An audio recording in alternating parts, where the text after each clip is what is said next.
Allah hamsiye bak be. Hamsi iyileşti, iyileşti. Hoş geldiniz. Hamsiye hesapla bugün. Abi dedi biz saçını dökülmüyor bu beyazlamış. Öyle dursun. Bir abdi 70 abi, bir abdi 70, 70. Bu İslam'ın kaldı İslam'ın. Kara İslam'ın kaldı. Denizli kuru fasulyesi abi. Denizli kuru fasulyesi abi.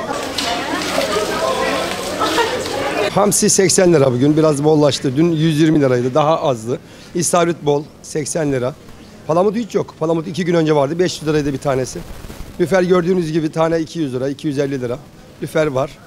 Çupra levrek zaten var. Ama balık normaline göre biraz az. Havalardan dolayı. Balık az olunca fiyatlar biraz yüksek oluyor. Vatandaşın alım gücü zaten az. O yüzden 10 müşteriden 3 tanesi balık alıyor, 5 tanesi sorup gidiyor. Havalar düzelirse balık bollaşır. Balık olur o zaman. Bugünden itibaren hava güzelleşiyor. Yani fırtına olmazsa balık bol çıkar. Bol çıkarsa fiyatlar ucuzlar, vatandaş hep balık yer. Balık piyasası bu aralar ucuz. Yani 2-3 güne beri ucuz. Havaların güzel olmasından nedeniyle istavrit, hamsi düştü. Yani fiyatlar şu anda çok güzel. Normal yani. İstavrit var 150 liraydı. 150 liradan 80 liraya düştü. Hamsi 120-130 liraydı. 80 liraya düştü. Barbunya var.